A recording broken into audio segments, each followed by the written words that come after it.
Welcome to Write to Publish, your go-to podcast for all things writing and publishing. I'm Karen Stanley, a 14 times published author and the founder of Mabel and Stanley Publishing. Join me as I share a multitude of tips and insights drawn from my own writing and publishing journey. We'll be hearing from some inspirational authors too, who will share their writing experiences and top tips for success. Each week, we'll learn about an aspect of writing, from composition to genre and from publishing to marketing. Listen in as we learn and chat about all things writing and publishing, and let's get you on the right path. Hello and welcome to another episode of Write to Publish with me, Karen Stanley. So today we're going to talk about self-publishing in general and predominantly these sort of FAQs that I get all the time, which are the most kind of common stumbling blocks for new authors. As a new author myself, when I started writing in 2011, I can fully understand your pain if you're finding the whole process thoroughly frustrating and you're getting blocked at every turn, trying to find answers to questions and not really having much luck. I searched high and low. I got charged a lot of money for terrible advice. The answers were elusive. People were quite cagey or very lacking in knowledge and pretended they knew everything. I mean, it was just a minefield. So I feel your pain. If you've got issues with self-publishing and you're really not sure where to turn or what to do, then hopefully this episode will throw a little bit of light onto the situation. As always, if you have some questions, just email me, karen@mabelandstanleypublishing.com. I'm always happy to help. Honestly, whether we work together or not, I'm more than happy to try and answer your questions because I found my person when I got to about book 9 and she quite honestly saved my life. I was ready to give up, if you can imagine. I'd got that to that point and almost given up. And she helped me so much. So I try and be the person that I needed when I started all those years ago. And I try and do for others what Jo did for me. She was amazing and saved me a lot of frustration. And she saved me from giving up on my dream, really, which would have been pretty awful. So welcome back to Write to Publish, and let's crack on with today's episode where we're going to talk about the ins and outs of writing, publishing, and generally building your brand as an author. You know, just because you are in a creative industry, it does not mean that you're not going to have to become best friends with sales and marketing if you want to get out there. You know, everything is about sales and marketing, really. Unfortunately, if you don't tell people about you, it's like opening a shop and not telling anyone the address, which is kind of pointless. So let's have a little think about it. So whether you're just getting started or you've written your first manuscript and you're staring at the mountain of next steps such as formatting, ISBN numbers, distribution, marketing, I'm here to help. And this is your kind of crash course in the self-publishing essentials. So get yourself comfy, pour yourself a nice coffee if it's the morning, maybe a glass of wine if it's evening, depending on where you are in the world, and let's get going. So first one is formatting. You really, really, really need to make sure that your book is formatted properly. And this may be something that you can do yourself. It may be something that you need to get help with. I know in the beginning, I definitely needed help. I did not have a clue. And it took me many, many hours to get the formatting just right. I do that for all of my authors now. However, there's no way could I have done that in the beginning. It's an absolute minefield. So one of the most common FAQs that I get is, do I really need to format my book professionally? And I would say 100%. If that means that you're really good at it, great. If you're not, then you're going to need to get help. Readers will expect certain things from your book and they will expect a smooth experience. So if there's weird spacing, inconsistent fonts, broken chapter headers, it's basically going to kill your credibility. And I would personally not want to read a book that feels like an uphill struggle because it's just all over the place. And it just feels kind of lazy, like somebody didn't care enough to kind of go that extra mile at the finishing hurdle. So there's things like Reedsy Book Editor, Atticus. I mean, I have Atticus myself. Got to be honest, I'm not a huge lover of it just yet. That in itself, those formatting tools can really be a learning curve in themselves. Learning to navigate and negotiate and learn those tools can be just as difficult as the actual formatting itself. A Scrivener, I've heard people use. I don't have much experience of that myself. And they can help you with your ebook and your print. People say without a steep learning curve. I disagree, actually. I think particularly if you're not super tech savvy, or it's not something you have ever done before, it's not something where you literally just push a button, you feed it in and it's all done for you. I'm sorry to tell you, I kind of thought that's what the experience would be. It isn't. The good thing is that once you do get the handle on them, they do make your book quite professional. If you've got a MacBook, then Vellum is probably up there with the best tools. I actually do most of my formatting in Word. It's clunky and it's not the most streamlined process, but I do feel it gives me a very kind of hands-on experience, and I like to go through my author's books with a bit of a fine-tooth comb and to really kind of adjust things manually. So I do use that a lot. But again, it's entirely up to you. It depends on your expertise, your experience, and your skill level, really. If not, you need to hire a professional. And especially if you're publishing in print, you might get away with it in an ebook a little bit. Or if there's complex designs, for example, I've formatted books for people where they've put little diagrams in. Oh my goodness, that literally chucks everything all over the place. You know, little things like if you want to justify the text, it can do weird things to your spacing. There are so many, like I say, so many hoops to jump through. But, you know, just a bit of trial and error. But if you feel like you're stumbling, if you be honest with yourself and it doesn't look how it should look, then really it is time to call in the professionals, as they say. So another question I get, ISBNs. So ISBN is the number on the back of the book. I can't quite remember what ISBN stands for. I always get it wrong, so I'm not going to embarrass myself by getting the acronym wrong.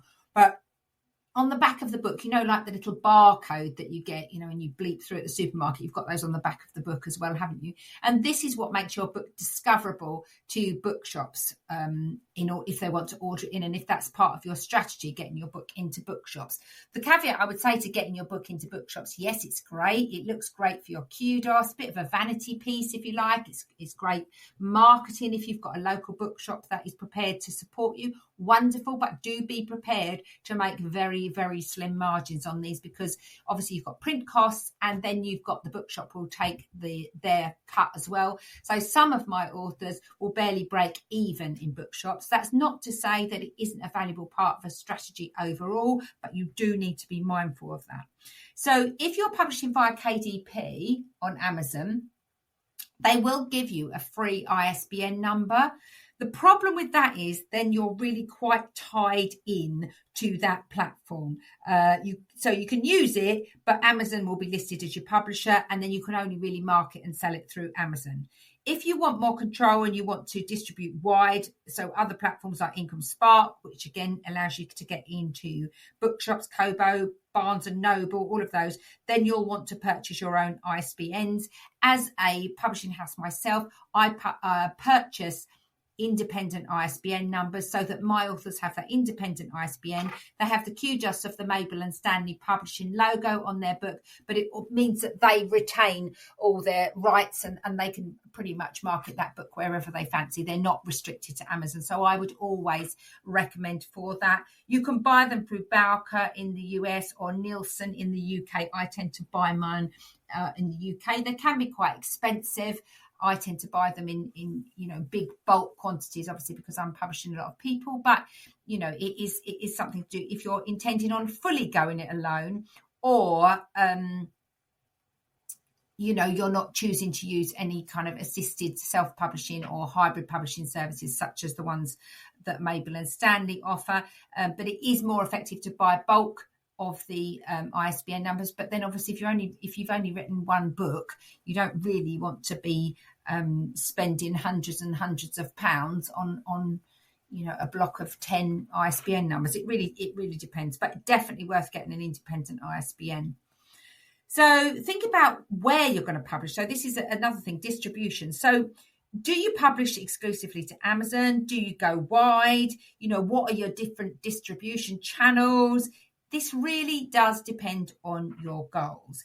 If you're looking to just publish via Amazon, in which case you'll be using KDP, and you decide to go Amazon exclusive, that will give you perks like Kindle Unlimited and access to promotional tools, but you won't be able to publish your ebook anywhere else while you're enrolled.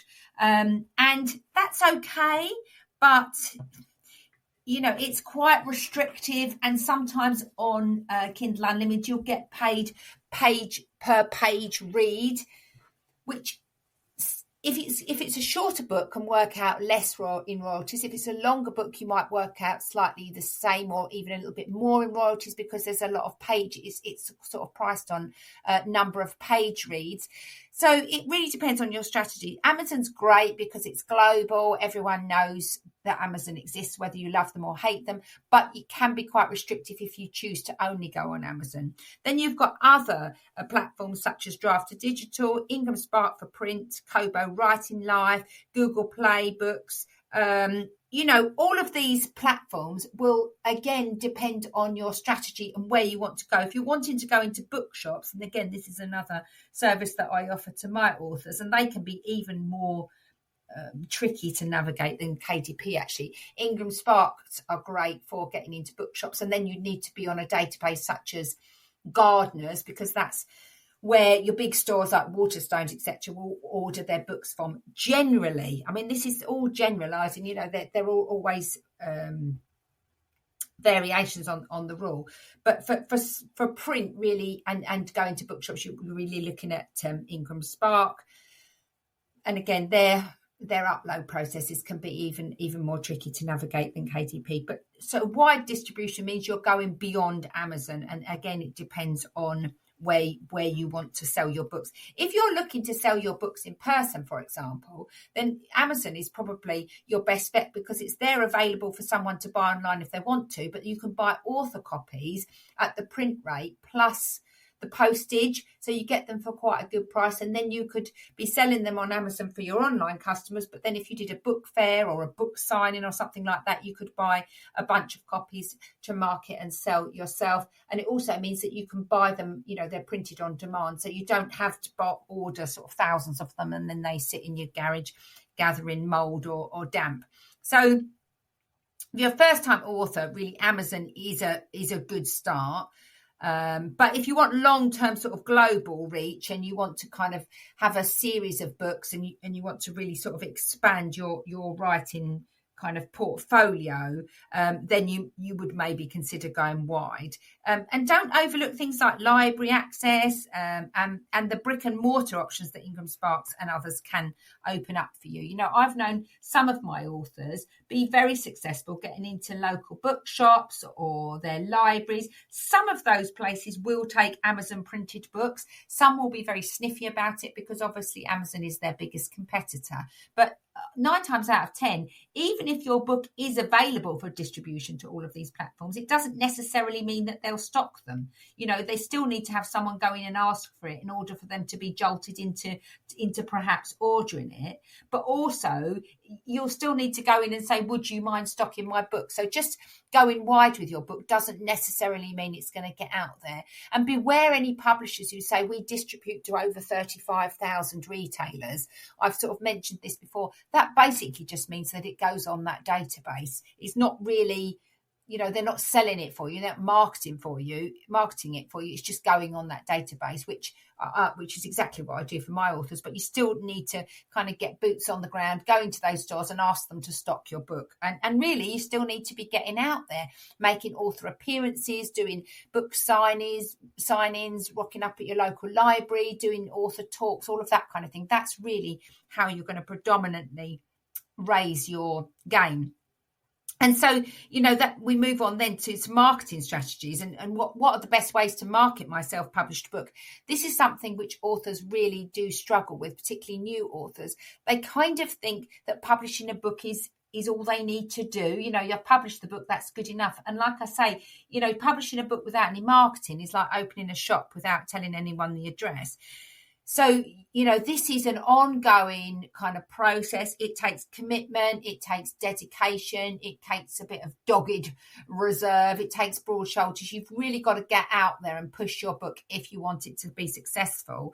So you need to be building your author profile. And let's talk about sort of the things that work. Really building an email list, building an email list, of fans, people who are really keen to read your stuff, is marketing gold, really. So using lead magnets such as a free chapter or a character backstory or a newsletter or something like that will entice people in to sign up to your mailing list. And then what you're doing is you're building the buzz towards the launch of your book or upcoming books. And hopefully then you've got a bank of engaged fans who are hanging on your every word and ready to buy anything you release. But, you need that list of people. You need that little bank of engaged people ready to buy from you. Otherwise, again, like I say, no one's going to know you're there, particularly if you don't have a big following or you're not already famous. Get yourself a social media presence, but choose one or two platforms that you enjoy and then be consistent. It's much better to be consistent on one or two platforms than it is to try and be all things to all people and not do it very, very well. So, for example, if you've written a business book, LinkedIn is your obvious choice. If you've written something that's a bit more mainstream fiction, then perhaps Facebook or Instagram. A lot of authors do very well on TikTok. And if you're making reels and videos, short form videos for Instagram, the great thing about that is you can repurpose them and just reuse them on TikTok. So it can be a bit of an easy win, really, because you can just repurpose the same content, because this can become a beast that overtakes your life. So making sure that you've got a presence, and don't be posting just buy me, buy my book, buy my book. People buy from people, so they want to know about you. So your writing process, how you got into it, what motivates you, what inspires you, how you get your ideas, what's up and coming. If you, a friend of mine, she's written a work of historical fiction, which is based in the Tower of London in 1260, I think, or something like that. And she does quite a lot of blogging and email kind of tips and updates about the ravens, because of the nature of her book. The ravens sort of feature quite heavily, so she's got like value in there as well. She's got points of interest in there. She's not just saying my book's great, why don't you buy it, because people do get a bit tired of that. So you want to be giving value, you want to be giving engaging content that people go, yeah, I like this person, I like what they've got to say, and I think I will really enjoy their books. Amazon and Facebook ads, when used properly, can scale your sales, but trust me, as someone who's going through the whole Facebook ads process at the moment with my business mentor for my digital courses, it is not for the faint-hearted. You can chuck a lot of money down the drain if you don't set them up properly, which means testing your audience, testing the copy, testing the viability of the ads. It's quite a science, is Facebook ads. So really, you need to make sure that you know what you're doing, or you get some advice to do that, because otherwise it can be a very costly hobby. So if you're going to do them properly, and then they can be quite powerful. But again, it's a learning curve. Advanced reader copies, what's sometimes called ARC copies. These early readers can leave reviews right at the launch, which will create a bit of a buzz for your book and hopefully promote sales, because people will go on there and say, hey, look, this book's got loads of great reviews already, I'm going to buy it. So that can help at all. And book launching strategies, so having a plan, a timeline, and building the buzz really up to launch day. And are you going to have a physical launch event? Again, you can spend too much money on these, they don't need to be expensive, but what you are doing there is just building the buzz and hopefully collecting assets for post-launch posting and promo and all of that kind of thing. So, those things can be really, really powerful. And don't forget about your metadata, your book's title, subtitle, keywords and categories. These all influence discoverability and also can help you, if you place your book correctly, on Amazon. And again, this is a service we offer to our authors.